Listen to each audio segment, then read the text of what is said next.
Здраво на сите, јас сум Ана од Стартап Клуб Скопје, а вие гледате Стартап Револуција, подкаст поддржан од ProCredit банка. Банка во чиј центар се луѓето, бизнисите и животната средина. 20 години пример за одговорност. Пред да започнеме со подкастот, би сакала да ве потсетиме на трите пакети кои што ги нуди ProCredit банка за сите оние кои што сакаат да започнат свој бизнис. Тоа се пакетот за стартапи, пакетот за млади предприемачи и жени предприемачи. Посетете веб страната на ProCredit банка и запознајте се со нивните услуги, бидејќи тие се секогаш тука за вас. А сега уживајте во подкаст.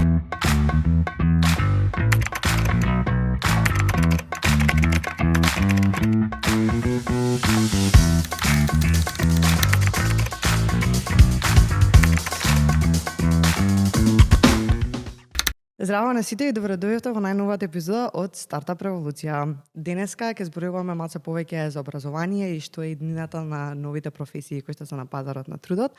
А овој разговор ќе го водам со серијски предприемач и човек кој што има мисија да направи трансформација во образованието во нашата држава, но сметам дека и пошироко. Денес со мене е основачот на Brainster, а тоа е Петар Ниновски. Петар, добре дојде во Стартап Револуција. Добре ве најдов. Благодарам за поканата.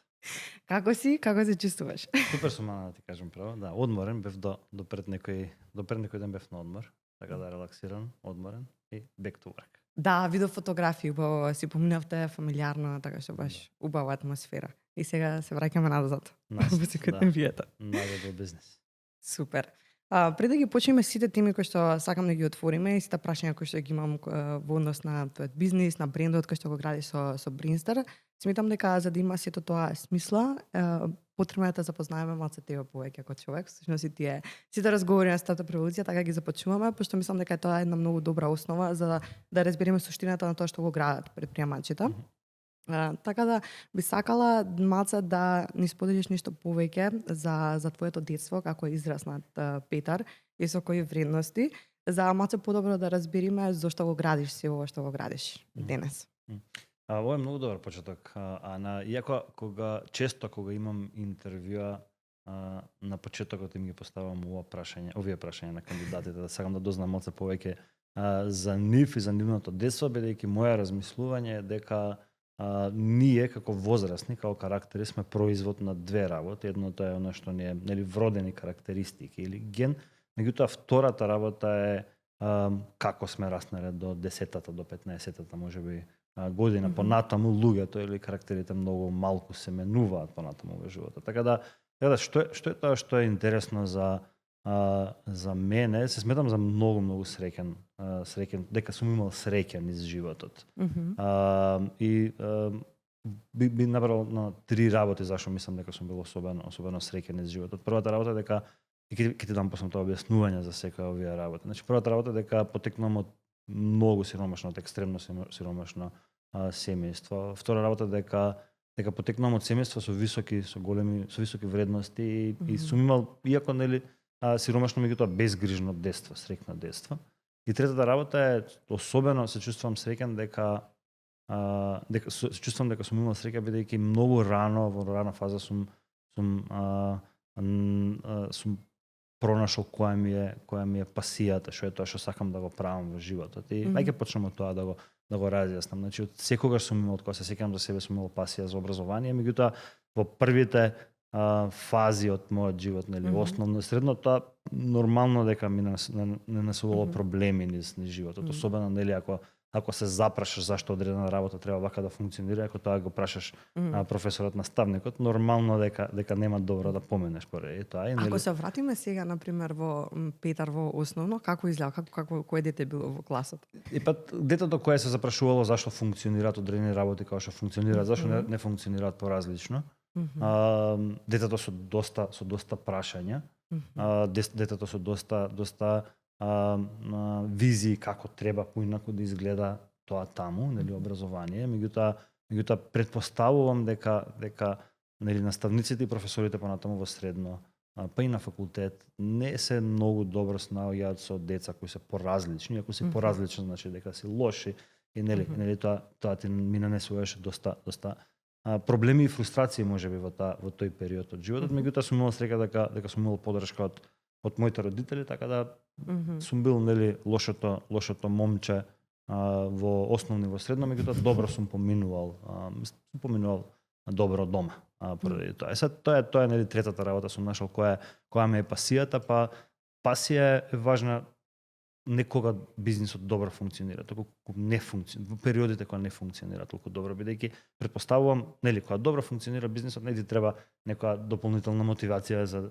да работиш во бизнисот, меѓутоа кога периодите кога не се баш така едноставни, ти треба некоја дополнителна мотивација, затоа што тогаш сваќаш, знаеш зашто го правиш ова би го правил без пари до крајот на животот, така да имам дополнителна мотивација надворешна, екстерна, која ми помага да ги поменам тие периоди. Така да тоа е она број третата работа зашто сум имал среќа низ животот. Првата работа, нели, дека потекнувам од сиромашно семејство, едноставно ја не сум имал опција да не успеам во животот. Ми текнува некои периоди, да речеме, мајка ми работеше во една продавничка во Црниче спроти Симпо.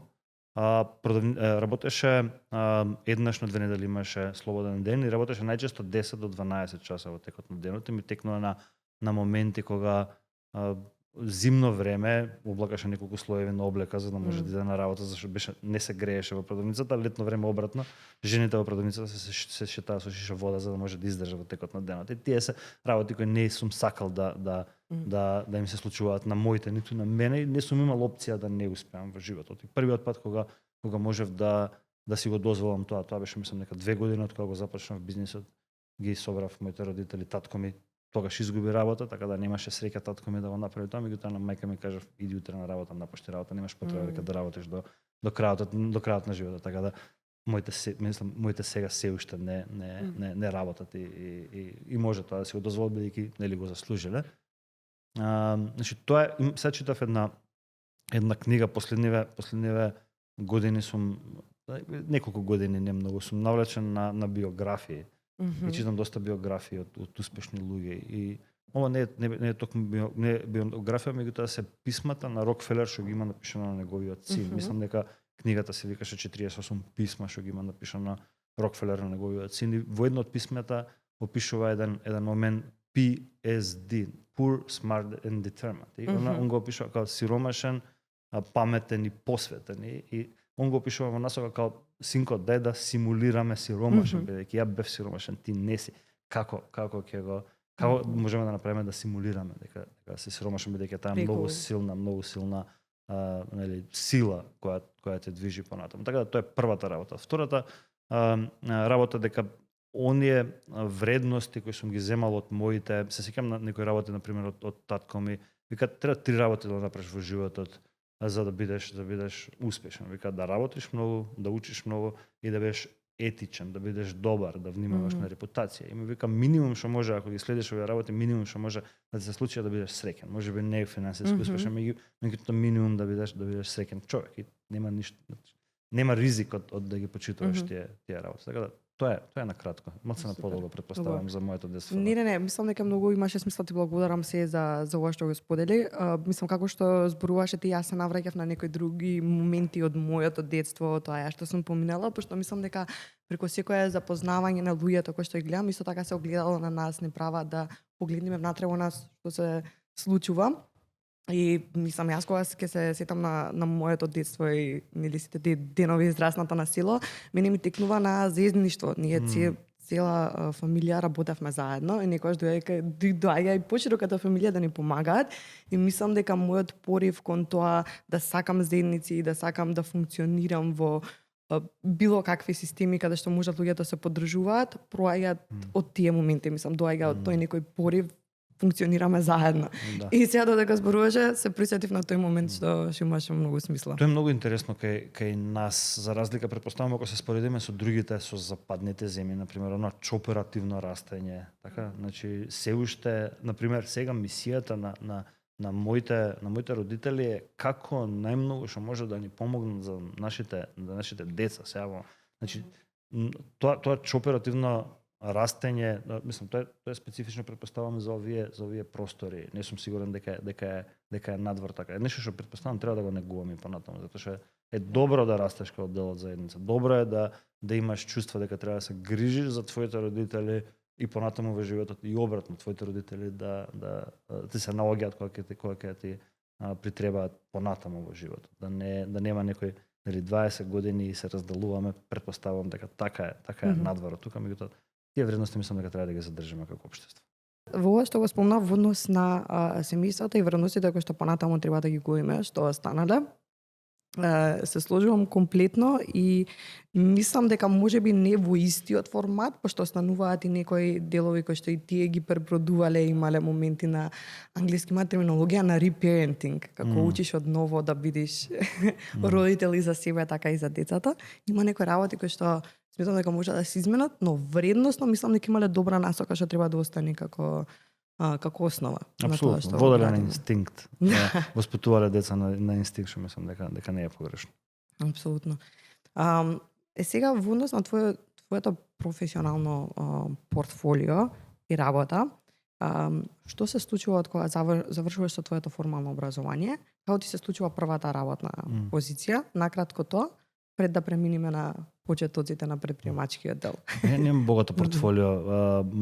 До сега во животот претходните 15 години сум работел на две работни позиции. Едната е Джонсон, кај што работев предходно, нели голема корпорација, многу поразлично од ова кај што работам сега. Претходната компанија беше компанија што во времето кога напуштив, тоа беше декември 2024, мислам дека имаше околу 100,000 вработени на глобално ниво. А така да тоа ми беше мене првата работа. А како работа. се вработиш таму? Како дојде тој момент? Па има во 2010 година кога се вработував, имаше една експанзија кај нас што се случуваше во делот на автомотив, нели компании кои се отвара, автомобилска индустрија која се почна да се развива.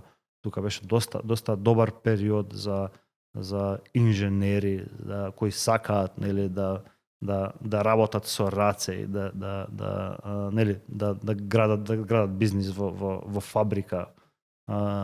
Така да сум имал во тој дел доста среќа. Добра компанија, не напуштив од компанијата поради некоја незадоволство, туку напротив, заради тоа што видов некоја можност која нели ја претворив подоцна во бизнис. Меѓутоа тоа ми беше првата официјална работа. Претходно нормално дека сум бил во средно и на факултет, работа по кафичи, имав неколку интересни бизнис екскурзии, да ги наречам. Во 2006 година собрав пари од работа во кафич, купив мунистри, тоа е за накид правење, отидов со пријатели да продавам во Црна Гора, меѓутоа не ни дадоа таму дозвола, па се криевме, пробував нели дозвола за продавање, требаше да извадиме од општината, се сеќавам, тоаш клинци отидовме да бараме дозвола, таа дозвола се резервирала 2 години однапред, па нели на диво продававме, меѓутоа не ни функционираше баш добро, па се вративме во Охрид и цело лето 2006 година го останавме во Охрид, продававме, си ги собравме другари од Скопје да бидат таму. Не ми беше важно дали ќе заработам, важно ми бидат блиско пријателите, така да ја работев, они добро се поменува, јас заедно со нив се разбира. Така да неколку такви мали бизнис екскурзии, меѓутоа она првата работа официјална, каде што нели почнав и добро да заработувам, добро да печалам и да се качувам нагоре во на скалило на една корпорација, беше Джонсон. Сега, тоа искачување на скалите во некоја корпорација. Кога свати дека можеби ќе го стигнав можеби така наречено плафонот на нешта што можев да ги научам, или не беше тоа чувство, туку напоредно само имаше некој порив дека треба да создаваш нешто друго? Да, далеко од тоа чувство. Значи, тоа чувствувам дека само што почнав да учам некои големи работи, така да не сум сигурен дека тоа си има и други организации, не сум работел во такви, меѓутоа во организација како што работев претходно, не сум сигурен дека има плафон на тоа што можеш да го научиш или на позицијата што можеш да ја земеш. Бев доста амбициозен на таа работна позиција. Сакав да грабам напред и да се качувам брзо по тие скалила. Така, напуштањето беше од многу практични причини. Видов можност за бизнис која не сакав да ја оставам така и беше во област во која сакав да работам, така да тоа беше причината. Супер, Шеспано. Ајде сега да се навратиме на можноста за бизнис. Тоа се случува, значи првичната идеја е негде 2013, а Брейсер е основан 2015 година. Да. Што се случуваше тогаш на пазарот на трудот? Кај се наоѓаше формалното, неформалното образование? што имаше во етерот. Нели, се смета дека предприемачите преземаат ризици. Ја не сум некој предприемач што презема ризици, работите некако ми Може се би бил калкулиран. ми се калкулирани ми се ризиците. Меѓутоа тоа што го забележав, една од во работите во кои можам да се пофалам дека сум добар е препознавање на оние патерн, значи што се патерн. Патерн се сет на информации, трендови, аномалии во податоците и тие собрани заедно вака една како самостојни податоци не даваат ништо, меѓутоа собрани заедно може да дадат во која насока би се движеле работите, во која насока би се движела одредена индустрија. Тоа што го забележав во 2013, што почнав да го забележувам во 2013 година, беа неколку различни задвижувања. Едното од нив беше поради дигиталната трансформација што се случуваше во организациите, компаниите почнуваат да користат софтвер, кастомизиран софтвер, SaaS, алатки и така натаму, за да автоматизираат процеси, нели, дигитална трансформација. Тоа по друга страна повлече едно друго задвижување, односно потребата од кадри во делот на IT, програмирање, data science, или маркетинг, дизајн, почна да се зголемува. Имаше години каде што се зголемуваше по 200, 300, 400% година за година раст, а од друга страна формалното, неформалното образование растеше до 10-15% година за година. И таа делта, таа разлика некој треба да ја надополни. Нели, секогаш кога наоѓаш тензија помеѓу supply and demand, односно тензија помеѓу понуда и побарувачка, можно е да има шанси за бизнис таму. Така да таа година 2013-2014 година беше буквално можеше емпириски да се докаже. Можеш на еден лист хартија да ти покажам дека има потреба од таков бизнес. Меѓутоа конечно поради нели и претходната работа и некои недовршени работи на работа што морав да ги завршам, конечно во декември 2014 година напуштив работа, во јанвари започнав со бизнисот. Јасно. Full time да работам на бизнисот, да. И сега како изгледа тој момент, првото тестирање и да се види реакцијата на тоа што го нудевте на почетокот, тоа беа курсеви и една академија, ќе ми толовиш малце повеќе. Да. Како било тоа представено? Кои беа, исто така ме интересира кои беа првите луѓе кои што ги откупија тие курсеви, која беше цената, тој момент на тестирање. Мислам дека е многу важно да ги зборуваме овие работи, особено за луѓето кои што се наоѓаат сега на почеток, но треба да знаеме дека ова се случувало во друго време со други можности, други ресурси кои што се ги користел. Но сепак ме интересира тој момент на како бил поставен, не знам, тој некој лендинг пејдж, што била првата кампања, кај била пуштена, што викала курс по што. Супер. Значи, можем за тоа кој ни беше, да речеме, некој истражување на пазари, за тоа да зборам, може на кратко, ако сакаме за овие луѓе да биде корисно на првата, што се случуваше првата година, некои чудни потези што сум ги донел првата година, што подоцна Супер, тоа баш ме интересира. Донесоа резултати. Да речеме, првата голема работа што требаше да ја завршам на почетокот на 2015 година, нели да изградам продукт, софтвер, за да можам да почнам да продавам. Идејата беше најбрзо што може да излезам на пазар и да почнам да продам, нели во овој свет на стартапи, тоа се вика MVP, нели продуктот кој минимум вредност на продуктот со кој можеш да излезеш и да продаваш. Така би го превели. Првата работа што ми требаше, нели тој софтвер, и си поставив два услови, бидејќи нели не сум програмер. Не знам да градам софтвер. Треба да ми помогне надворешна компанија. Си да поставив два услови тоа. Значи, првиот услов беше да биде доволно мала компанијата, меѓутоа со способни луѓе за овој проект да им биде значаен, да им биде голем дел од нивното портфолио. Тоа беше првата работа што ја барав. Најдов доста вакви компании, меѓутоа вториот услов што го поставив беше малце чуден, па една само компанија се нафати да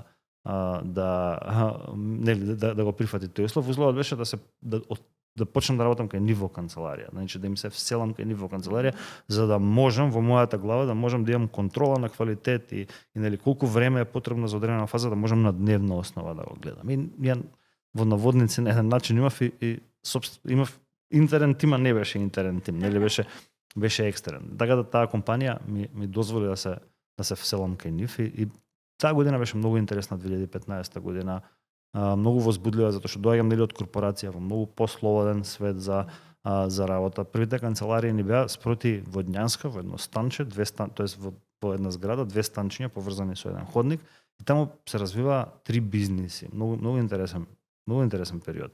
Едниот бизнис беше Reborn, претпоставам нели сте слушнале, веќе мислам дека не постои, другите се Proxy, тоа е архитектонско студио, се уште постои, третите се Pogon, дечките и девојките кои ми го градеа софтверот и ние, тоест јас Brainster, тоаш бев сам. Така да во две станчиња 4 бизниси, доста возбудливо за работење. Таму останав неколку месеци додека се изгради софтверот.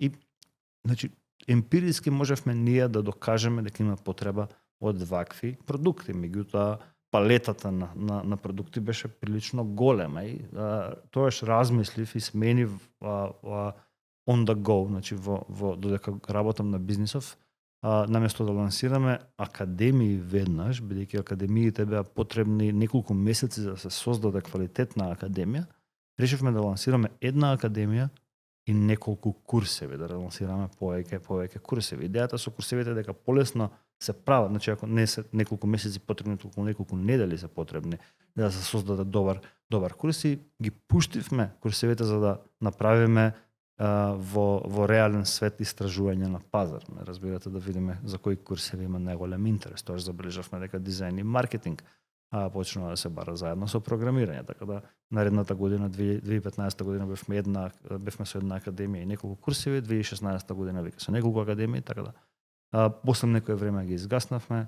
курсевите, така да другото е горе-доле во подоснежна фаза од развој на бизнисот. Така природно се движеш назад. Мислам, курсот е така, нели, помал формат, најчесто може еден човек да се посвети на истиот. Во академија најчесто имаш повеќе професионалци, повеќе програми кои што треба да ги усогласиш како едно, така што од тој аспект разбирам дека било покомплексно да се создаде нешто што е поквалитетно од аспект на академија, иако сметам дека денес општо кога станува збор за неформално образование, тие малце терминологии и формати се измешани, со цел да се стигне до нешто побрзо, што може би од другата страна пак е збунувачки. Ама е интересно да се гледа прогресот кој што си го имал ти свесно во однос на како треба да се движи тој формат понатаму. Почнувам сам, може би првите 2 години работиш сам, потоа треба да дојде некој плюс. Како се случува сега природно растот на тимот и што беше следно?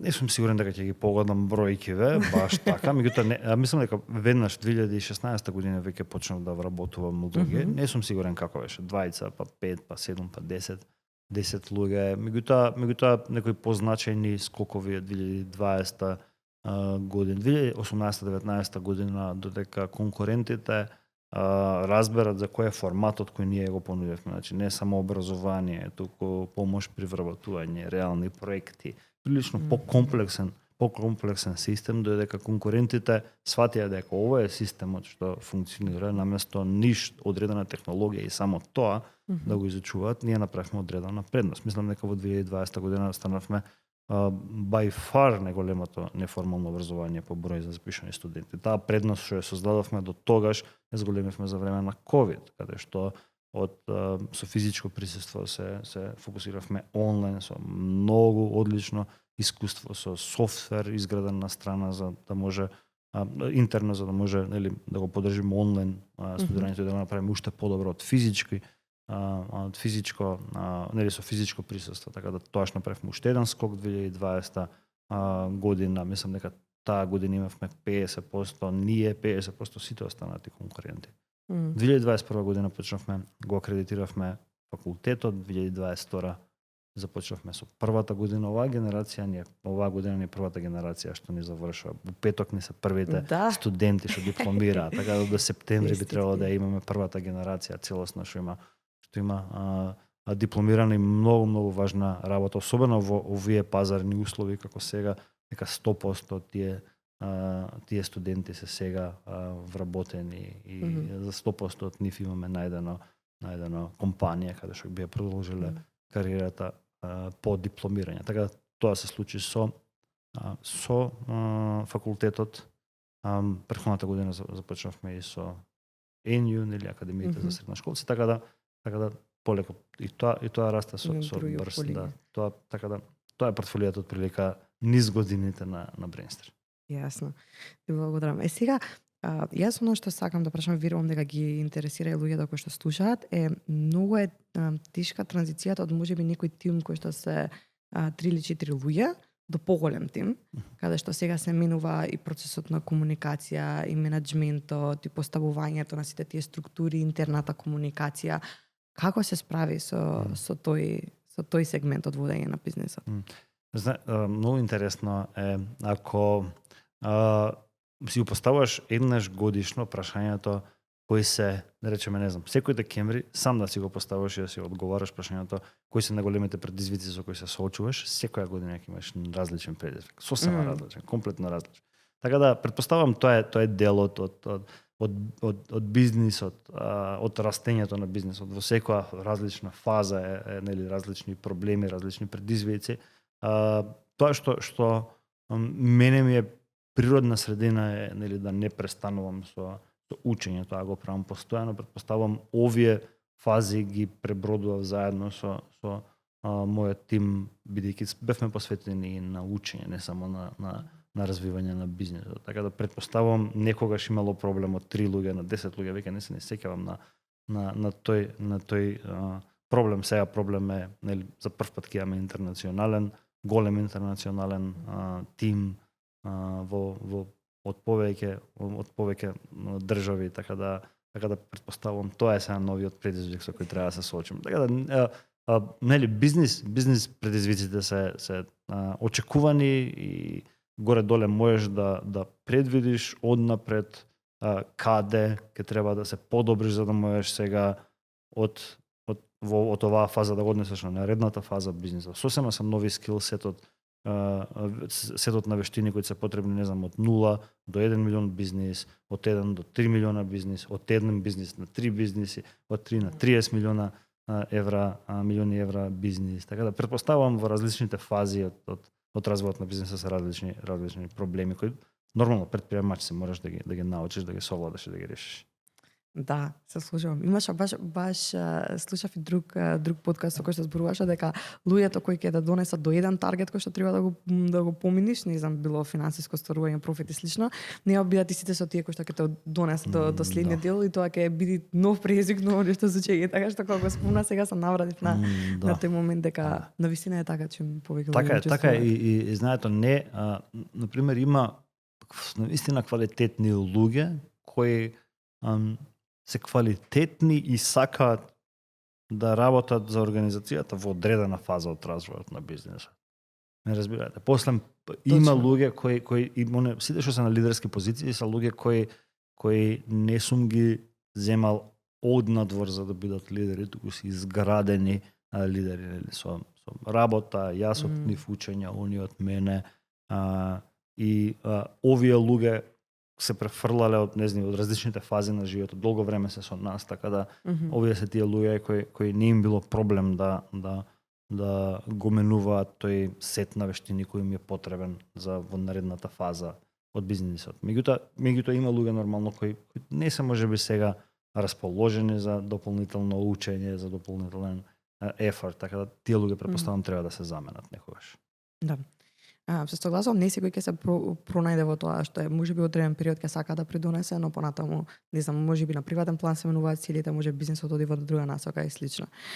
Сега зборувавме малку за структурата и за почетоците, ако го разгледаме цело од некоја финансиска перспектива како се одвива работите, бидејќи периодот кој што беше клучен според мене е за време на пандемијата која што се спомна таа експанзија која што се случи понатаму и цело тоа префрлање на тие процеси кои што се одвиваа во Брейнстар во однос на наставата, што беа со физичко присуство да се префрлат онлайн, креирањето на тим, инвестирање во сето тоа да се случи. Пресвртниот момент сакам да го разгледаме. Тоа многу често и во други интервјуи го има спомнувано тоа отворање и затварање на просторот во една недела. Што беше соопштено на тимот тогаш и што се случуваше финансиски во позадина за да се инвестира во таа промена?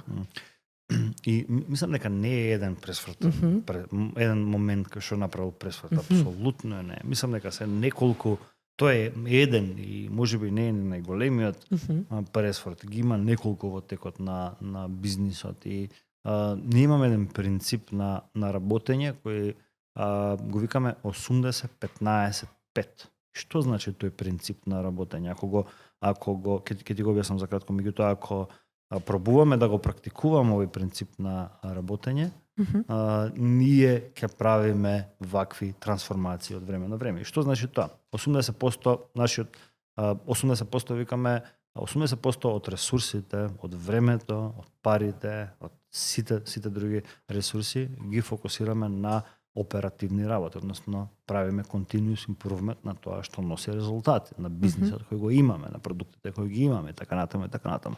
Меѓутоа не смееме да се оставиме без 15% на иновации.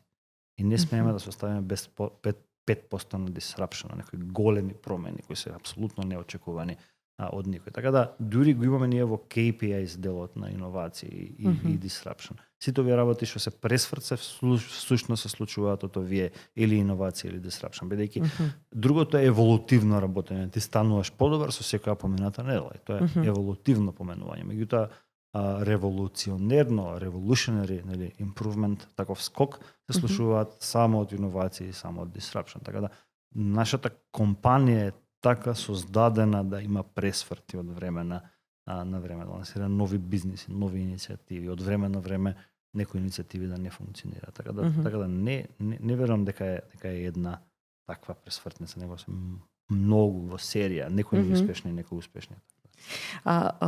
Колку луѓе инвестирале во Brainstar, со кои суми, како тоа се од нека почетна твоја инвестиција во нели градењето на софтверот понатаму, кога се чувствувала експанзијата и кога биле потребни средства, како се одвивал тој процес? Ние имаме еднаш земено средство од инвеститори, тоа беше тука има интересна приказна.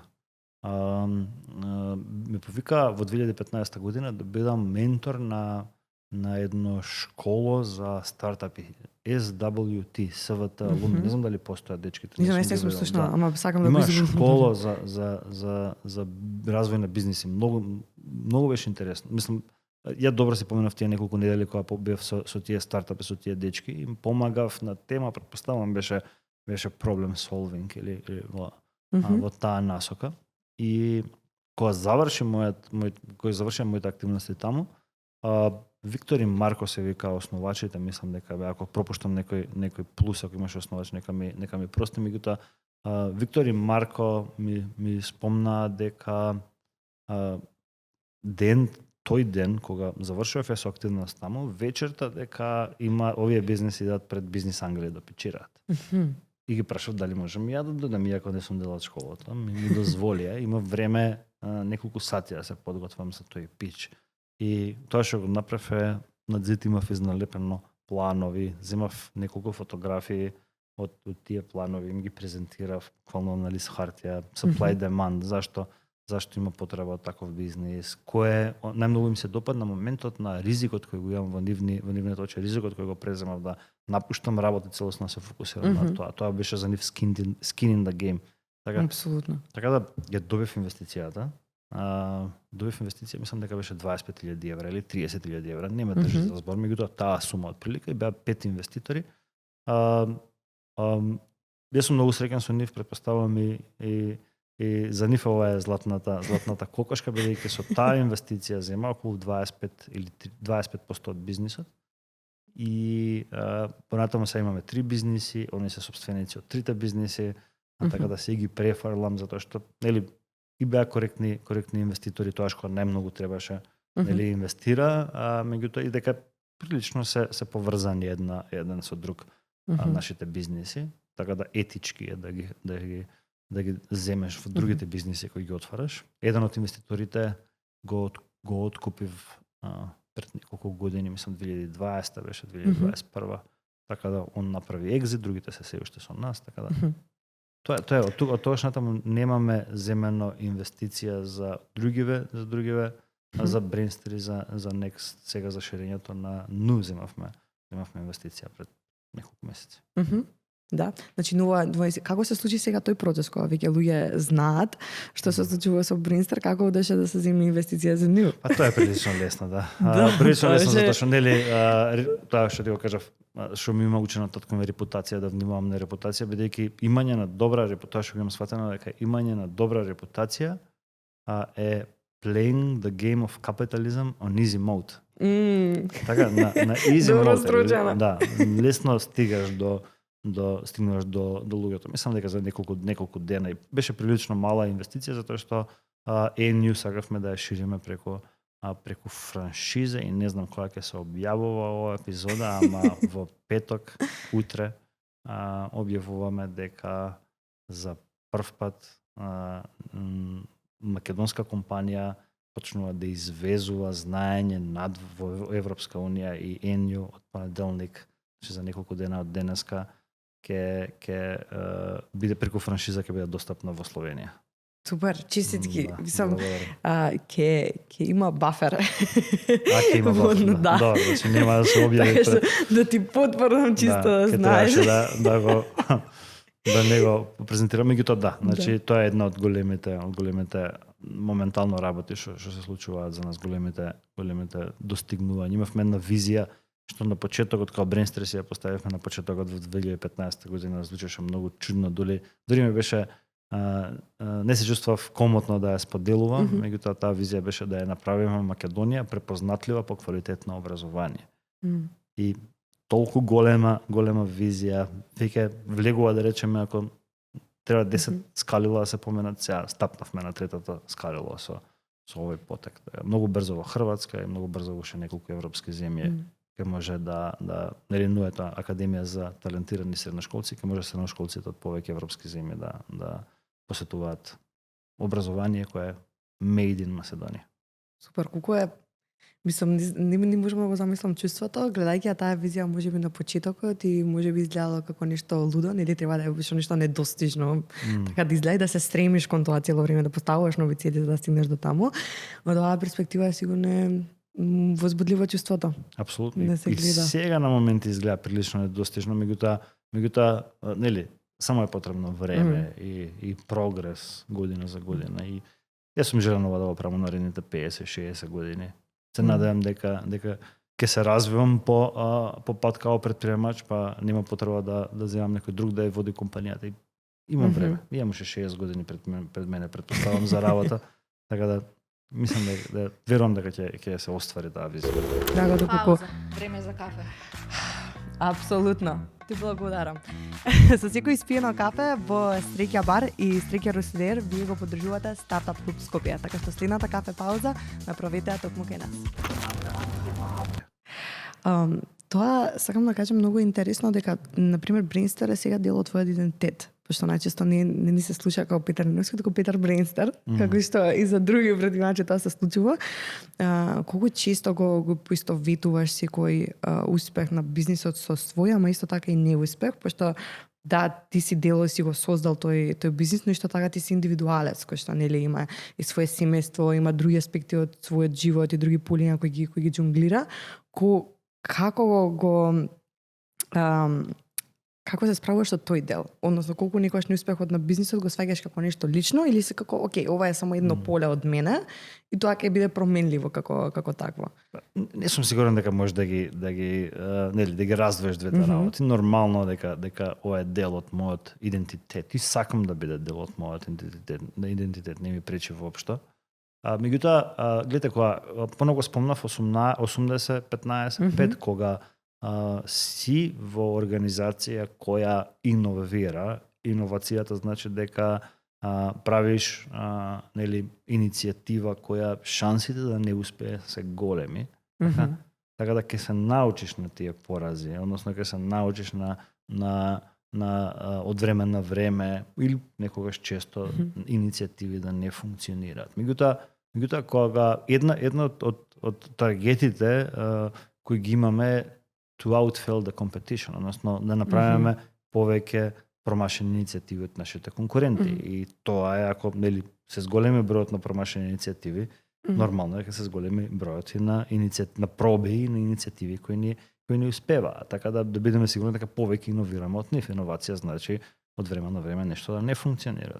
Така да се научивме на тие, особено јас и лидерскиот тим се научивме на тие иницијативи кои не успеваат и една особина која претпоставувам се ја развив во последниве 10 години да научам да си простувам брзо за тие грешки, за тие пропаднале иницијативи, бидејќи е потребно, ако сакам да продолжам да иновирам, ако сакам да продолжам да инвестирам, треба да научам да се простам на тие грешки. Така да не последните неколку години не се воопшто нервирам, не се потресувам за бизнес. А си имали периоди кога било поинтензивно? Апсолутно, да. Секако. Особено на почетокот, особено кога нели не знаеш што ќе се случи, особено кога немаш не смее да не ми успее, така не смее да не ми успее бизнисот, така да нормално дека имало стресни периоди. Сега сме нели и диверсифицирани и нели повеќе бизниси кои функционираат, претпоставувам таа фаза веќе нели кога си во таа фаза помалце се под стрес, ама пробувам и навистина не се потресувам многу за бизнис последниве неколку години. Не значи дека не работам уште буквално секоја слободна секунда од моето време посветувам на работа, меѓутоа не се потресувам сега толку многу. Ама мислам дека тоа е многу важно, тоа што си го кажа, да научиш како да си простуваш.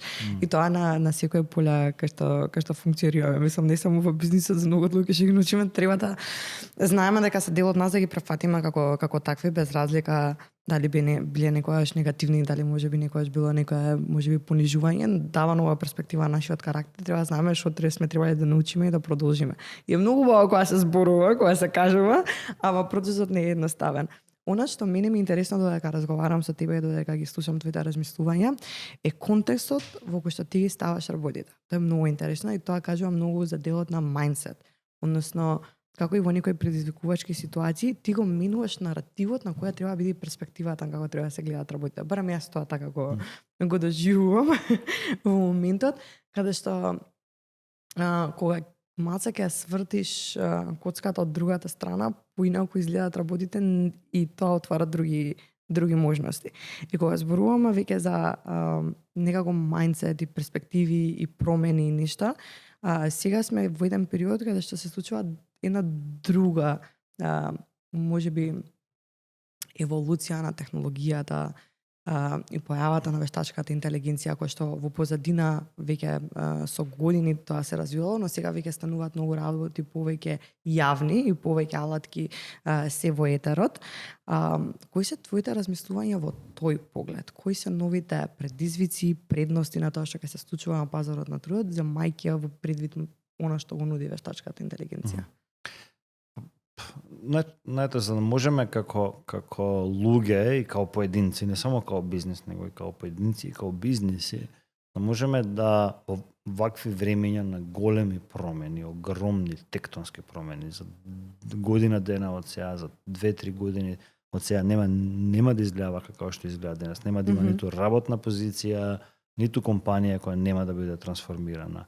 За да можеме да нели ги поврземе коцките, односно да видиме што би се случувало за некоја година од сега или за неколку месеци, неколку години од сега, добро е повторно да погледаме назад во историски што се случувало на вакви големи, кога имало вакви големи иновацијски циклуси, бидејќи овој иновацијски циклус со вештачка интелигенција не е ниту прв, ниту последен и некогаш кога се повторуваат вакви периоди, историјата е добар учител или учителка, така. Добро да се вратиме назад и да видиме што се случувало тие иновацијски циклуси. Ако ги разгледаме, можеме да видиме некакви патерни, врз основа на тие патерни да донесеме некакви одлуки на лично, индивидуално ниво и за организациите од кои сме дел, нели, за да можеме да донесеме правилни одлуки во иднина. Така да едно би го заокружил као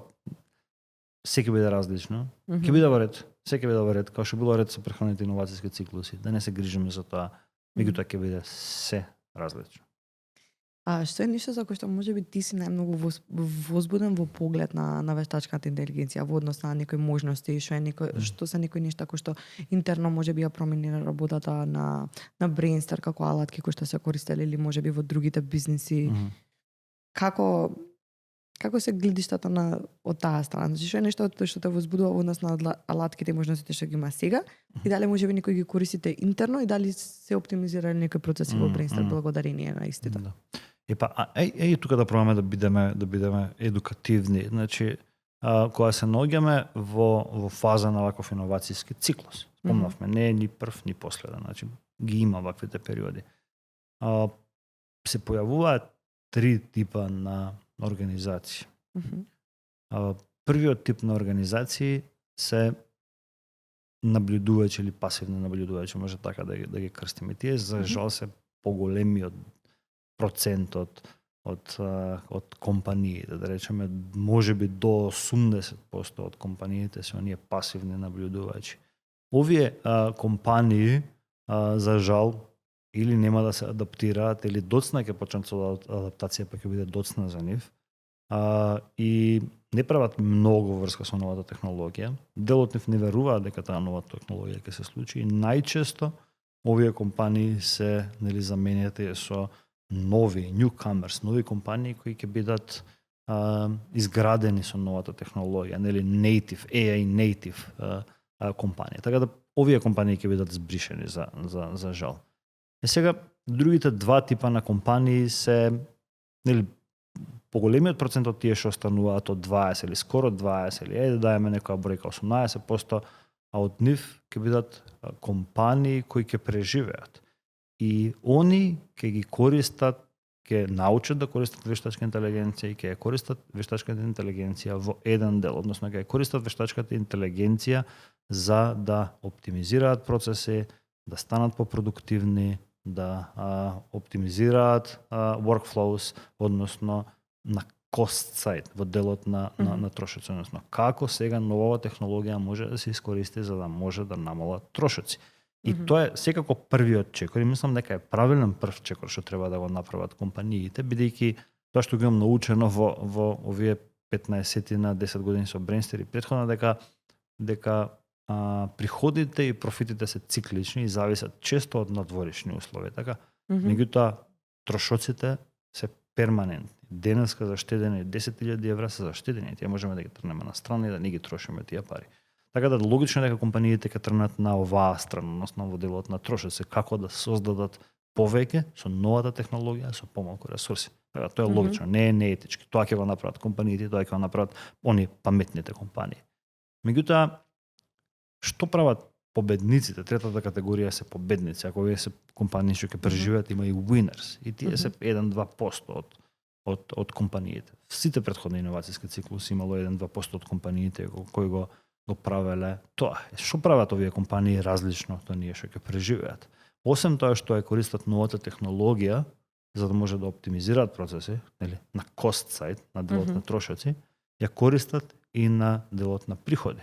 Односно, размислуваат и прават активности со новата технологија во делот на нови бизниси, нови бизнис модели, нови сервиси, нови производи, работи кои претходно, бидејќи сме немале таа технологија или не сме можеле, не било исплатливо да го направиме. Така да тука директно влијаат на нови приходи, односно нови приходни линии, како продаваат на постоечките клиенти нови сервиси и услуги или на нови сосема нови клиенти. И овие компании дополнително освен нови приходи, на овој начин прават диференцијација, прават иновација, така прават компетитивна предност која можеби да трае и во текот на целиот тој иновацијски циклус. Така да според мене компаниите лесно е да размислуваат на кост делот, на делот на трошоци, меѓутоа треба да размислуваат на делот на приходи, односно како со новата технологија ќе создадат нови можности за приходи. Тоа ги издвојува победниците од сите останати. Сега, не сите ќе се најдат во тој дел на победници, но ако треба да кажеме што е нешто клучно што треба да се промени за да се стигне до тој момент да се позиционираш како победник, што е потребно? Знаете која е стапицата? Стапицата е дека компаниите размислуваат дека технологијата е тоа што ги прави различни една од друга компанија. Меѓутоа не може да е технологијата таа што ги прави различни компаниите, бидејќи технологијата е достапна за сите, така? Достапна е за сите. Можеме и ние да ја користиме таа технологија. Технологијата не би требало да биде компетитивна предност, особено сега со вештачка интелигенција, кога лесно е да се развие, да се развие софтвер, да се развие технологија, така? Се согласувате? Точно. Така да ако не се алгоритмите, не е технологијата, што е тогаш различно? Добрите компании, точно така. Добрите компании оние што преживуваат и оние што победуваат, најрано, односно пред сите останати, ги обучуваат луѓето кои се на клучните позиции, во клучните сектори, во делот на вештачка интелигенција, тоа се сите knowledge workers, ги обучуваат за вештачка интелигенција, бидејќи трансформацијата не ја прават самите компании, така? Трансформацијата прават луѓето во компаниите. За да може да ја направат трансформацијата луѓето во компаниите, потребно да ги научат вештините, да научат како да користат вештачка интелигенција, да научат како да користат алатки за вештачка интелигенција, за да може да почнат да ја прават таа трансформација, за да може да ја користат вештачката интелигенција не само за делот на трошоци, односно како да оптимизираат процеси, да оптимизираат workflows, туку и за тоа е потребно секако, меѓутоа и за како да создадат нова ревења. Така да разликата помеѓу победници, единствената разлика во сите иновацијски циклуси се колкав број на луѓе имале обучени со новата технологија и стратегијата дека компанијата треба веќе да се прилагодува на новата технологија. Оние што ја направиле рано, бидејќи на крај сите ќе го направат тоа, меѓутоа оние што ќе задоцнат може да биде касно за нив.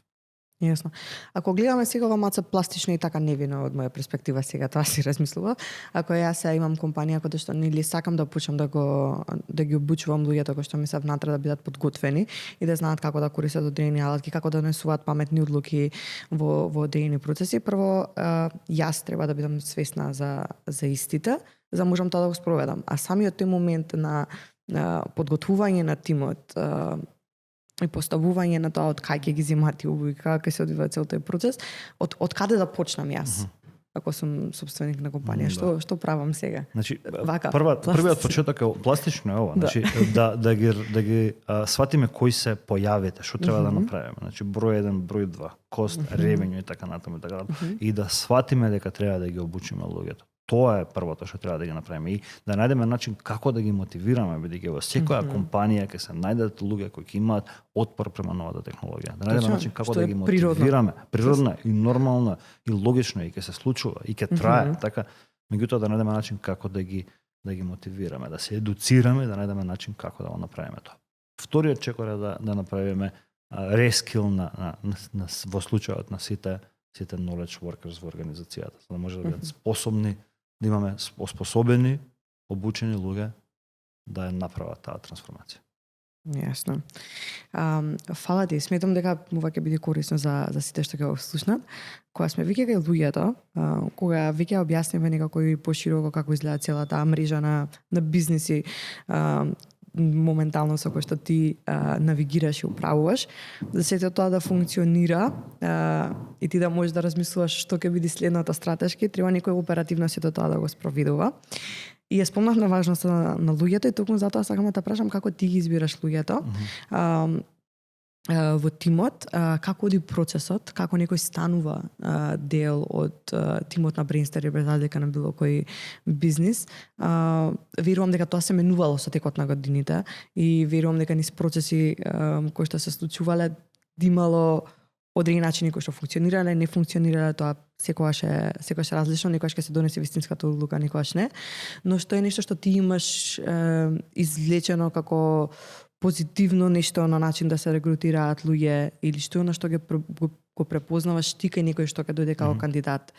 Дали го гледаш вредностите како личност, знаењето, како се поставува, како се однесува, што ти е првиот впечаток што ти го остава. Повеќе работи спомнав, ама верувам дека ме разбра. Најчесто се вработени преку два канали. Океј, првиот канал имаме среќа дека сме дел од образование, така да огромен процент од луѓето во организацијата се наши студенти, така да ние можеме да ги гледаме, да се развиваат, со години или со месеци се ги земеме најдобрите да ги вработиме во организацијата.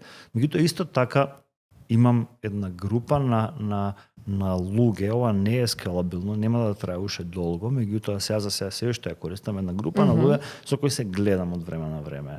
За кои имам кажано дека сум заинтересиран, можеби да ги земам кај мене во организација, меѓутоа немам можност сега отворена за нив. Така да со овие луѓе во наводници, нели флертувам и им кажувам што се случува кај нас во организација, ги информирам, го следам нивниот прогрес, така?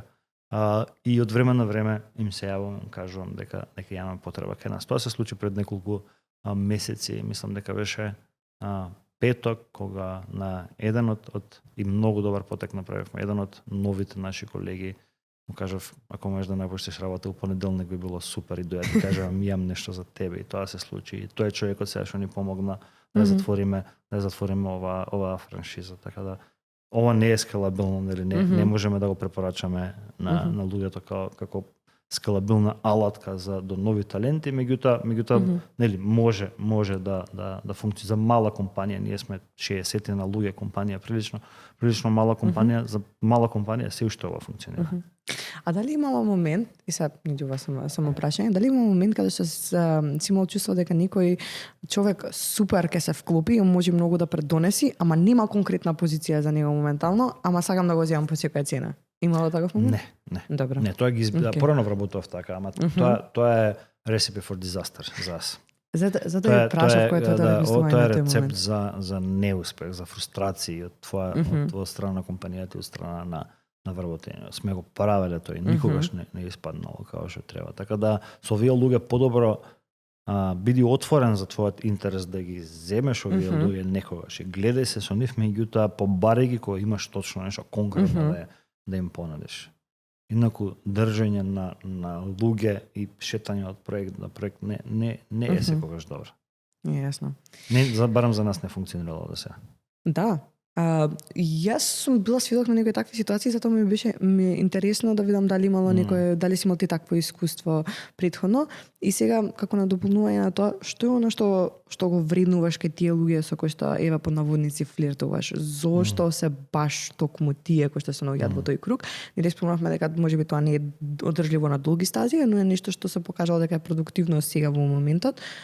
Но како се станува дел од тој круг? Значи, кои се карактеристиките, претпоставам, кои се карактеристиките на луѓето, така, кои се карактеристиките и вештините, меѓутоа би почнал од карактеристики. Сега ќе пробам да не ги знам вака на памет, меѓутоа ќе пробам да се сетам на дел од нив. Например, една од карактеристиките е можноста на одреден човек, нели, delayed gratification, тоа на македонски би било да речеме да си отворен, да долго време чекаш за големи резултати, односно да ги тргнеш оние мали, да не се фатиш за малите резултати, него да работиш на големата слика. Така да она одложено задоволство би било на македонски. Така да чекаш долго време, градиш и еден ден гледаш дека ќе се оствари, меѓутоа треба да помине многу години за тоа да се случи. Значи, оние луѓе што можат да одложуваат задоволство долго време.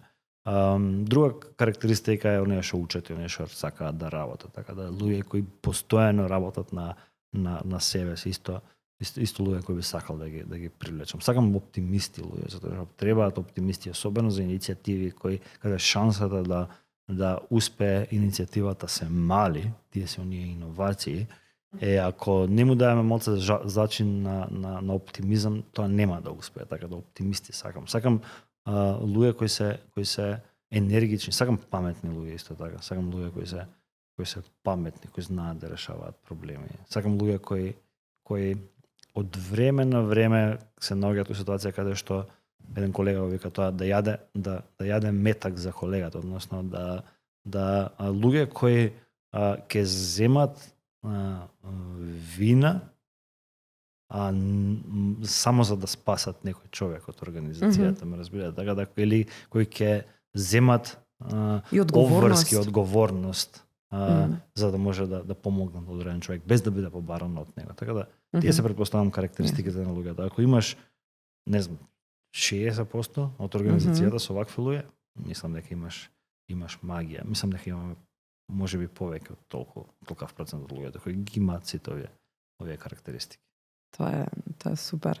Ама верувам дека требало време да се стигне до тој момент и да се најдат тие луѓе, но и дел од нив да се изградат, како што спомна. И не само не е до луѓето, и до мене претпоставам. Требало време да созреам ја како претприемач за да сватам одредени карактеристики колку се важни за организацијата. Така да не сум го имал истиот мајндсет за истото размислување за луѓе претходно.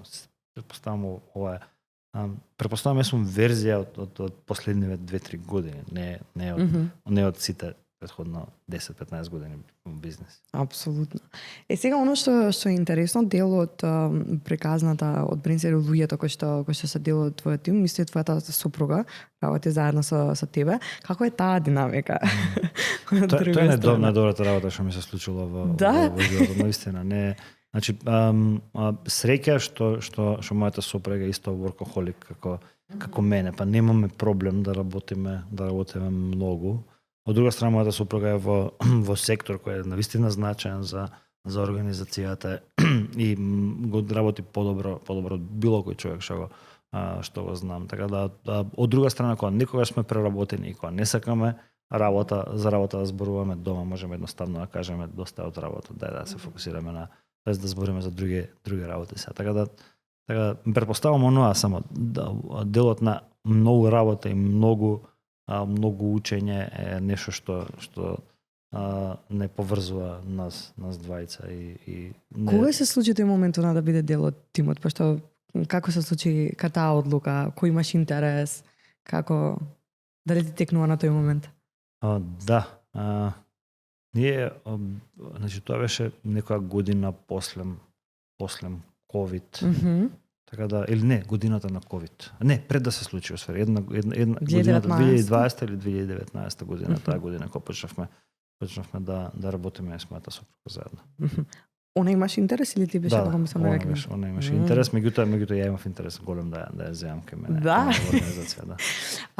Имаш нешто научено од нејзе додека си ја гледал како работи? Нешто што си бил како ова сакам јас да го крадам? Да. Што те инспирирало? Да речеме од нејзе јам разбрано трпеливост, дека од нејзе јам научено дека и досадните периоди од бизнисот се убави периоди од бизнисот, дека не мора све да се случуваат големи скокови, големи работи. Тоа го имам научено од нејза. Супер, имате две прекрасни киркички. Yes. Како е Петар како татко? И се, ова ми е многу интересно, бидејќи сека кога се зборува за тебе некако во јавност, го има моментот на работа, на тоа што го кажа дека си workaholic и слично, ама пошто ние претпоставувам живееме во исто мало и јас се случувало некој да те сретнам до продавница и слично, и ти секогаш си бил со керкичките или било како, ама си бил многу присутен. Јас тоа сум го имала за тебе како впечаток и некој сум била како, окей, добро, можеби конечно некој си има формулата за баланс помеѓу тие работи, ама ако треба сега да се опишеш себе си во таа улога и како ја доживуваш и одговорностите што ги носи со себе, што би споделил? Први тоа што сакам да ми се случува е, нели, нормално кога ќе почне семејството, фамилијата, тоа е приоритет број 1. Останатото време е бизнис и нели тоа го не пробувам да го практикувам, него го практикувам. Значи, сакам да се будам сакам првиот сат од денот пред да ги однесеме децата во градинка да не биде релаксиран, да се го поминеме дома, да се разговараме со децата, да се смееме, можеме некоја будалетинка да направиме пред да отидат во градинка. Ги сакам оние cheat dates со децата, например ги односам во градинка и им се доручкува и идеме касниме во градинка. Ги сакам тие моменти. Значи претпоставувам ги имаме, барам моето мислење така дека со мојата сопруга ги имаме поделено активностите дома со децата. Дел од деновите ги носам ја во градинка, дел од деновите ги зимам и обратно се менуваме со мојата сопруга. Сакам да заспивам, уште спијам со едната керка, со другата керка, мојата сопруга. Не сакам значи претпоставам само овие неколку години што можеме тоа да си го направиме така да секој ден спијам со поголемата керка. Сакам, не знам, да 2-3 сати колку што имаме после градинка пред спиење да си го поминеме заедно во правење на некој будалетинки исто така. Така да пробувам да бидам родител кој не им е цело време над глава, ги оставам да прават работи и дури некогаш ја ги правам првите будалетинки со нив за да биде забавно. Така да тоа се надевам дека не знам за 20-30 години од сега дека барем ќе се гордеат со мене. Тоа сакам да го постигнам. Така да. И мојата супруга и децата. Верувам ќе има од кого да учат. Да, се Тоа е надам. Се надам дека ќе дефинитивно. бидам барем само дека ќе бидам добар пример за нив. М. Мислам дека никогаш не се мислам дека секогаш само треба да се спремиме да го дадеме најдоброто што можеме, да видиме што ќе се случи од тоа, пошто нештата секогаш се менуваат, ама мислам дека кога сме со добра намера, добра мисла и сакаме нешто да пренесиме, секогаш тоа ќе вроди некаков плод. Колку годинки имаат? Едната е 3,5, другата е 2,5, блиску се една до друга, да. Дали уште сега може да видиш некои интересни карактеристики што ги имаат као карактери, дали се различни, слични? Да, различни се, многу се различни. Едната е екстроверт, другата е интроверт. да Едната, знаеш да што речеме, се- малата е искача од градинка и прави хај-фајв на луѓето кои се околу неј за дека стигна до мене. Другата е поскромна и поинтес, сосема се различни една друга. Барем сега. Не би ставал не би сакал да ги ставам во одредена категорија, меѓутоа сега ми изгледаат како различни карактери. Дали ти е важно можеби да го наследа тој предприемачки дух или Апсолутно ништо, не. или само Не, ти е апсолутно важно не. они да се Што одлучат сакаат кај нека ќе одат? прават. Апсолутно што сакаат нека прават. Тоа е добро. Ако имаат амбиции ова да го прават, супер. Ако сакаат да бидат што сакаат нека бидат. Апсолутно. Само нека бидат среќни. Супер. Многу убаво дека при крајот на нашиот разговор некако почнавме од тоа што ти го оставил тебе татко ти и што им оставаш сега ти на твоите ќерки. Има нешто што сакаш да го издвоиш, што можеби години понатаму ќе го слушаат и ќе ќе бидат. оставам на моите ќерки. Што? Ништо не сакам да им оставам на моите ќерки.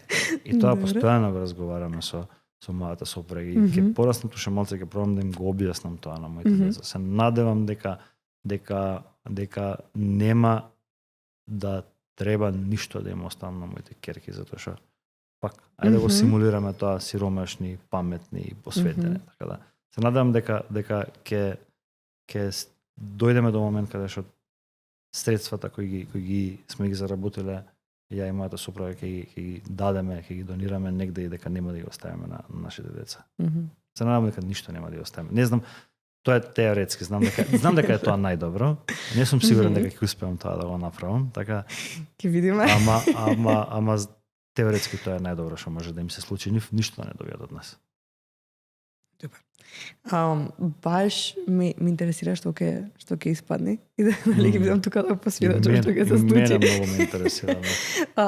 Еден од најбавите моменти за подкастиве ми е тоа што евидентираме одреден период на нечи живот и нечи размислувања во тоа нешто. И секогаш има можност некој да се наврати наназад и да биде како окей, добро, во овој период тоа ми се случуваше, тоа ми било најдоброто од себе си во тие моменти, што мислам дека е интересно. Можеби некои работи ќе се сменат, можеби не. Јас на пример кога ги гледам епизодите од претходно, не дека поминал некој подолг период, ама општо викам окей, добро, тогаш имав други стравови, други нешта, разговорот го водев на тој одреден начин и е убави евидентирање на такви моменти покрај тоа што се остава некоја си знаење кој што некој може да го слушни, што мислам дека е важно од аспект на перспектива. Да, ние сме work in progress, така? Да. Дури одредени ставови може треба да бидеме отворени да си ги смениме во текот на животот. Така да не би требало да се толку да бидеме зацементирани дури со одредени ставови, така да work in progress. Голем претпоставам дел од овие ставови кои денеска ги кажувам за некоја година може ќе се променат. Да. Отворен сум за тоа, апсолутно. Тоа е многу важно, отвореноста кон тие процеси. Сега ништо што сакав исто така на крај да го поминеме, а тоа е бидејќи го спомнавме подкастот и делно една од вредностите кои што ги носи овој подкаст се разговорите кои што ќе можат да останат на оние претприемачи кои што моментално создаваат и кои што се дел од нашата заедница. Наскоро или можеби кога ќе биде веќе оваа епизода лайв, веќе ќе го имаме отворено повикот за втората инкубатор, мислам третата инкубаторска програма, леле кога пројде времето, имам идеја 3. Добро, така што најверојатно ќе бидеме во процесот на што ќе споделуваме што се случувало во претходните програми, но и што се случува во нашата стартап заедница кај нас. Ти долго време си дел од сите активности што се случува, барем од тоа ја што може да посведочам последниве 6-7 години. Кој е твојот впечаток, зашто се како се развивал овај стартап екосистем кај нас, кои биле нешта што биле позитивни, што е она што треба да се подобри, особено во поддршка на можеби компании како Brainster некогаш и денес, пошто нели потребите се менуваат на тоа како може да се пружи одредена поддршка. Brainster е познат и од оние стартапи кои што можеби е најдобро изграден на нашата сцена. Што може да кажеш како за, не знам, за белешка или можеби импресија од тоа што се случувало низ годините? Знаете, од 2015 година и се останува најголемиот проблем, се уште е најголем проблем. Тоест два се претпоставувам. Едниот е дека македонските бизниси стартапи не се фокусирани кон продавање надвор, него се некако локални и локализирани. Претпоставувам тој проблем треба некако да го решиме преку едукација. И вториот, нели има исклучоци, има прекрасни компании кои сите ги знаеме, неколку интернационални кои продаваат и кои работат надвор. Меѓутоа генерално кога ги слушаме идеи, се идеи кои се локални бизниси, тоа треба да го промениме. И второто да го промениме, да го зголемиме бројот на претприемачи, дали тоа треба да се направи со не знам, со едукација. Тоа што ние имаме желба да го направиме, да видиме како можеме да влијаеме во средните училишта. Тоа не е нас како организација, како пасија, како желба каде што сакаме да направиме подобрување на општеството, да направиме иницијативи за да ги потикнеме средношколците. Претпоставувам оние кои ќе станат повозрасни, вие ќе ги преземете, ќе им помогнете во друга фаза, меѓутоа и мислам дека зборот помогнете не треба веќе да го користиме. Не им треба помош, на претприемачи не им треба помош. Претприемачи треба сами си ги решат проблемите. Така зарачен носење као претприемачи мислам дека е исто као зарачен носење на деца низ целата фаза во животот и на крај ќе пораснат 20 години, ќе сватат дека не научиле тоа што треба да научат, така? А низ животот биле заштитувани цело време. Простор да прават грешки, простор да експериментираат и сами ќе си го создадат тој простор, така, сами ќе си го создадат. Дури не им треба ни инвеститори. Не треба ни инвеститорите да ги поддржат бизнисите. Тоа е supply and demand. Ти ако имаш добар бизнис, ќе се ставиш во позиција каде што ќе има инвеститори заинтересирани за тебе и каде што инвеститори ќе се борат за да влезат во твојот бизнис. Така, веќе не треба да бидеме бројот на инвеститори не е ограничен со инвеститорите што инвестираат внатре во Македонија. Можеме комотно да излеземе надвор. Меѓутоа не сме направиле добри производи за да можеме тоа да го направиме. Така да претпоставам тоа може да биде нашата улога, вашата и нашата улога, да ги поттикнеме да размислуваат во одредена насока, нели да ги како беше тоа да ги научиме како да ловат риба, меѓутоа да им кажеме кај има риба, така дека надвор е рибата, не е на варда рибата, така надвор рибата. Точно. Се слушам. Само тоа прашањето ми е во кој момент тоа треба да почнеме да го правиме тоа? Кој? Пошто мислам тој момент на едукација, не едукација, не знам како да го спомнам дека да треба да криеш нешто што нема да биде продукт само за тука или иновација само за овој пазар, бидејќи најчесто и нешто се случува, мислам дека тоа можеби го воочи на стартап викенд последниот кој што се одржа. Значи се уште дел од решенијата се апликации за паркинг и слично кој што ги има насекаде, пошто ние секогаш викаме окей, треба да најдеш некој проблем и реално тоа за нив е проблем и тргнуваат од таму. Од кај го почнуваме моментот на... Не сум сигурен дека е проблем, ама во ред. Не сум сигурен дали најшо може би да помогне. Да помогне неколку 3-4 ултра успешни интернационални бизниси развиени од Македонија, само како пример. Не треба ништо да направат тие бизниси. Тие бизниси само треба да успеат, да се фокусираат на нивните бизниси и да успеат и да ги видат луѓе како успеваат тие бизниси. Мислам дека е доволно, дека сегде околу нас Србија, Бугарија, Хрватска, нагоре. Имаме unicorns или компании кои продаваат над 100 милиона евра ревењу, кои имаат стартапи, кај нас сме далеко од таа бројка. Да. Така да би требало да создадеме неколку такви, да создадат луѓето неколку такви бизниси и можеби ќе се во наводници заврти тркалото, ќе почне да функционира. Имаше таков кейс, ако ви текнува на Skype, така? На PayPal, само PayPal, нели PayPal мафија што го викаат. Значи, Да. почнува од еден бизнис, тие луѓе што го развиваат тој бизнис, после продажбата на PayPal, се фокусираат на повеќе различни бизниси, меѓу нив е, не знам, Рид Хофман на LinkedIn, Илон Маск, еден куп други луѓе кои од таму градат со други бизниси. Истото се случи со Skype и Естонија. Значи, приказната почна од Skype. Точно. Така, од една компанија, замислете, со неколку предприемачи. Тие отварат нови компании, други луѓе се инспирирани околу них. Значи, може да е една утра успешна приказна да ја смени играта кај нас.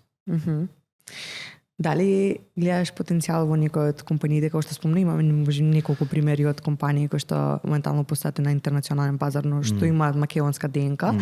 Гледаш потенцијал во некој од нив да бидат Апсолутно. the unicorn? Апсолутно, да. Апсолутно. Има, можам да ги спомнам. Има Хейрич компанија, претпоставам ја, знаете, да. Мислам дека супер работат дечките. Многу сум горд на што имаат постигнато, многу сум горд што ги знам, многу учам од нив. Има една организација што не сум ги запознал уште основачите, Толт сега правиме некаква интеграција со нив, кога да прочитав дека имаат 60.000 клиенти пред некој ден. Така да Influencers Club исто така, Никола и работат на случајот. Native Teams може? Native Teams се фантастични, апсолутно. Native Teams се фантастични. И мислам дека дури и они се најблиску да направат барем 100 милиона ревењу и многу брзо и поише од тоа. Така да има организации кои прават и можеби се уште не во наводници придонесуваат на заедницата, меѓутоа не ни треба да придонесат они. Тоа што они најдобро што може да го направат е да се фокусираат на нивниот бизнис да функционира. Така самото само тоа, само оние кои успеат може да се случи пресврт кај нас. Така да има фантастични тимови што работат. Ги нема во голем број за жал.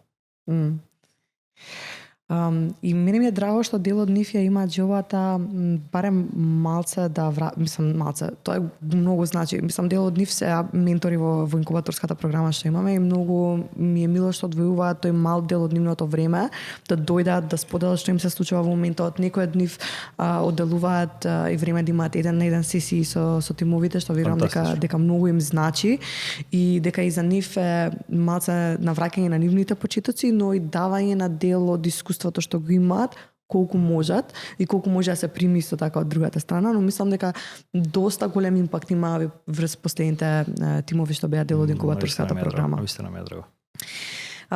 Така да чекам да видам што ќе се случува со Имам идеја 3. Она што го спомна, мислам и сакав да го испровоцирам тој момент дека стварно е потребно да имаме ние примери на успешни бизниси, стартапи, предприемачи кои што ќе дојдат од Македонија, но во меѓувреме она што сакаме ние да го правиме како стартап клуб Скопје, барам да донесеме некои примери тука од кои што ќе можат луѓето да се чувствуваат поблиску до тие приказни кои што се можеби во Европа, како што се дури од Бугарија, Романија и слично.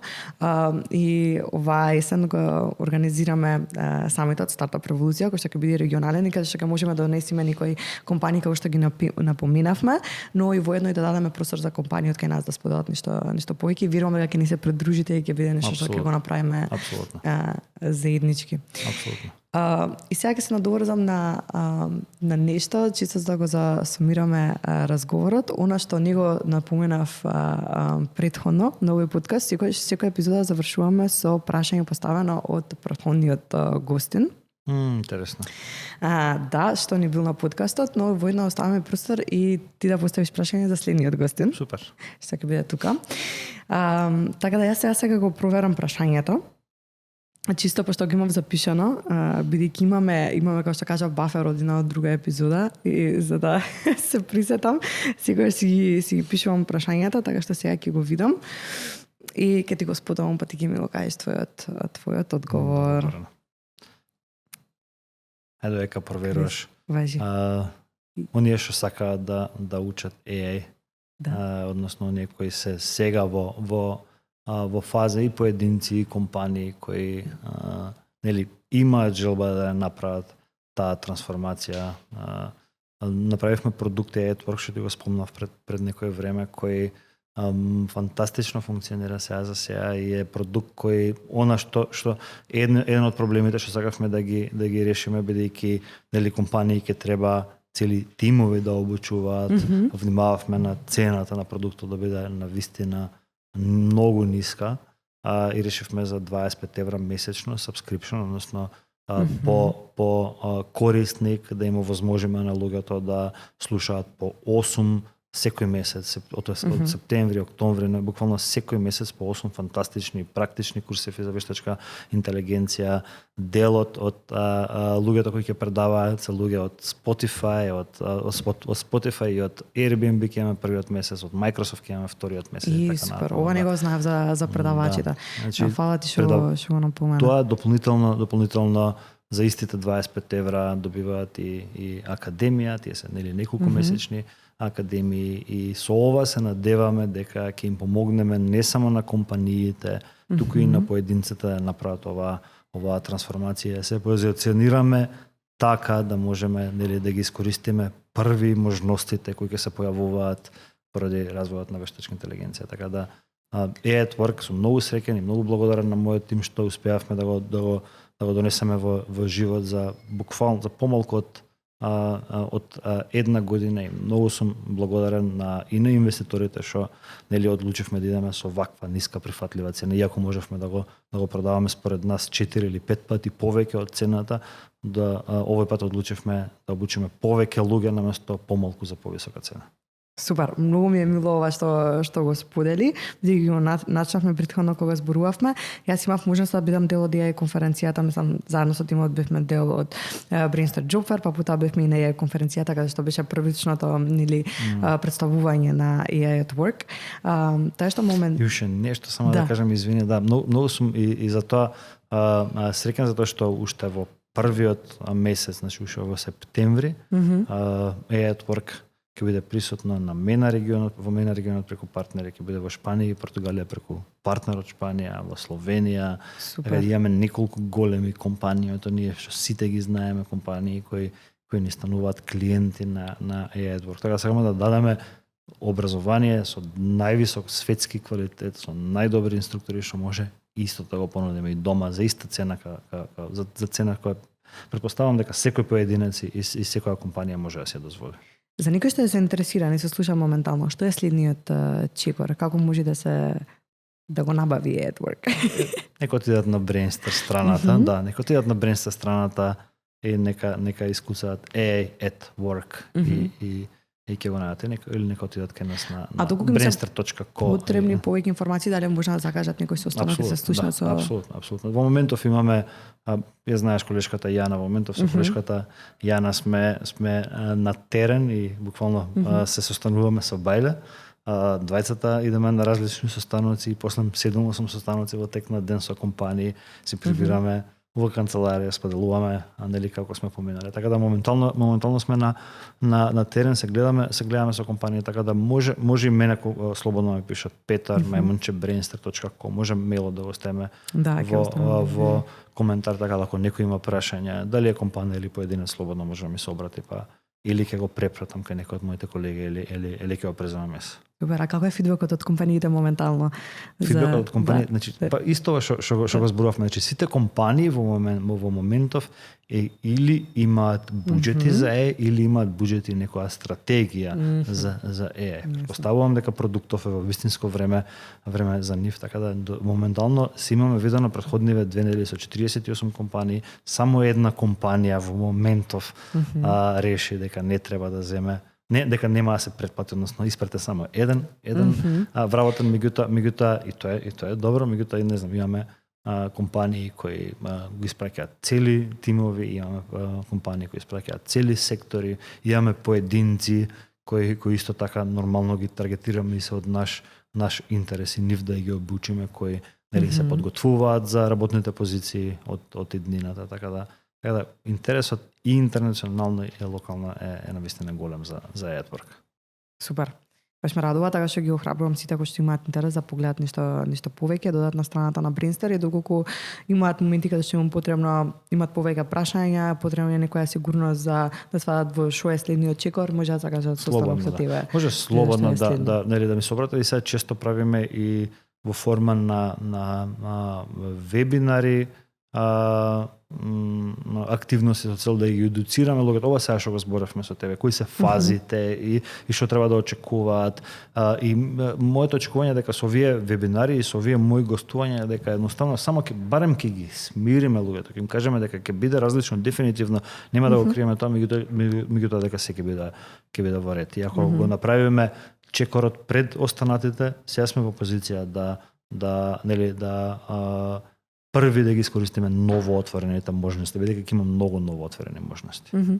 Ме потсеќа на моментот кога разговаравме со Нина од Групер за едукацијата што оние правеа за e-commerce кога првпат настапува на пазарот и сега ова има една доза на тој момент на подготвување на компаниите за тоа што ќе биде следно. Апсолутно, да. Тоа што интересни циклуси како поврзување. Супер, не знам прашањето од претходниот гости. Да, точно, прашањето. Прашањето од претходниот гостин, ништо од тоа начнавме, но прашањето од претходниот гостин е што е она што треба да се направи во нашиот екосистем за да постат повеќе компании како Brainster, како Native Teams, можеби како Heritage и слично. Накратко го спомнавме, но дали мислиш дека ништо испуштивме? Дали е тоа можеби само некој дека како индивидуалци сте такви или може нешто да направи сепак заедницата за да ги најдеме сите такви компании. На таа тема, бидејќи вие почесто сте пробувате да се дадете одговор на ова прашање. Кој е твоето размислување на оваа тема? Што можеме да речеме ние како организација да направиме или ние како организација да направиме повеќе за да ги поттикнеме луѓето да создаваат, да градат интернационални бизнеси? Што е тоа што можеме да го направиме? Јас тоа прво нешто што ми падна и како поврзано на тоа што претходно го разговаравме, мислам дека треба да постојат начини на како можат луѓето да чувствуваат неуспех и да почнуваат работи. И колку повеќе ќе ги почувствуваат неуспесите на чекај со ова да го лансирам тука, да видам дека не функционира, окей да пробам на друг начин, значи не функционира пошто е премал пазарот, пошто нема ова да биде успешно на долг рок. Мислам дека само им треба некаков, не знам дали се средства ресурси за луѓето да можат побрзо да чувствуваат дека ќе стигнат до неуспех. Пошто мислам дека во други држави постои одреден капитал. Мислиш дека можеби карактеристика на дали можеби е, не знам, општеството кое нас ни зборувало низ годините дека генерално не ке сите, меѓутоа заврши си школа, работи се, главата доле, можеби слушај насоки, слушај како ти е кажано и нели не прашувај многу, не се бунтувај многу. Можеби да е и тоа нешто што треба да го искорениме од мајндсетот на луѓето. Така да навистина не знам како да дадам вредност по основа на ова прашање, ама претпоставувам да почнеме да зборуваме можеби и за успесите и за неуспесите наши, ние како предприемачи, за можеме да им кажеме на другите дека не е страшно ако сгрешат или да ги мотивираме да успеат со успесите. Така да можеби тоа е тоа што можеме да го направиме. Да, се сложувам. Тоа ми беше првото размислување дека треба да биде да ги охрабриме повеќе да прават неуспеси. Зошто? Бидејќи кај нас денес во образованието секогаш успехот се гледа во моментот да ги имаш најдобрите оценки. Имаш сите петки. Не е вредноста на тоа што ќе го научиш и што можеш ти да создадеш, туку кои се оценките што ти ги имаш од тој аспект. И како да кажем, ги правиме дека треба сите да бидат со 5.00 просек. Така некако тоа го вградуваме, не ги оставаме да се соочат со другите оценки и дека тие се окей, тие моменти се дел од прогресот, туку секогаш се гледа како лошо нешто. А од друга страна сега со ЕНЮ академиите за средношколци, бидејќи имаме блиска соработка со многу средношколци и на 3 програми што ни доаѓаат луѓе, гледам толку фантастични деца, не знам каде се крши се крши нивната имагинација, нивната желба. Не знам во која фаза од животот тоа се случува. Меѓутоа, толку се иновативни, ако се споредам јас во средно, со овие деца што ни доаѓаат на академии од средно, не срам ми е да се споредам јас со нив. Значи, многу се поднапредни, многу се подобри. Не знам каде се случува, каде настанува проблемот. И треба да го детектираме. Предпоставам, да. Да, како така. За крај останува ти да поставиш прашање. Дуго ќе имаш до некој што ќе биде следен гост. Значи, според мене една од поважните работи што треба ние да ги направиме сега како организација е да се прашаме како вештачката интелигенција ќе влијае на нашиот бизнис, на нашата индустрија. Значи, прашањето ми било како вештачката интелигенција ќе влијае на нивниот бизнис и што они прават за може да се подготват за оваа трансформација. Супер. Ти благодарам за прашањето, ќе го очекуваме одговорот во следната епизода. Со тоа го завршуваме нашиот разговор. Сакам многу да ти се заблагодарам што одвои време да дојдеш да си поразговараме за се што ми сподели и ни сподели на сите ствари што гледаат, бидејќи за мене навистина беше значајно да слушнам некои работи. Ми оставија можност да си размислувам после разговорот, што ми е особено драго и се надевам дека ова нема да ни биде прв и последен, дека ќе можеме да го продолжиме понатаму, можеби во различен наратив, во различни околности, но ти благодарам многу. Исто и тебе ти благодарам многу. Супер разговор. За сите што не гледавте до крај, фала ви многу што останавте. Се надевам дека уживавте во епизодата. Ако тоа е така, ставете лайк и кликнете subscribe на каналот на Startup Club Скопје, бидејќи се дуаат и нови епизоди. Останува да ви откриеме што ќе се случува со Имам идеја 3 и самитот кој што ќе се случува во есен, односно Startup Револуција, односно Startup Revolution Summit, така што сега не сме само подкаст, ќе имаме и самит на кој што ќе се видиме. До тогаш следете на социјалните мрежи и ако имате било какви прашања во однос на разговор што ги имавме, оставете коментар на ова видео и се гледаме во следната епизода.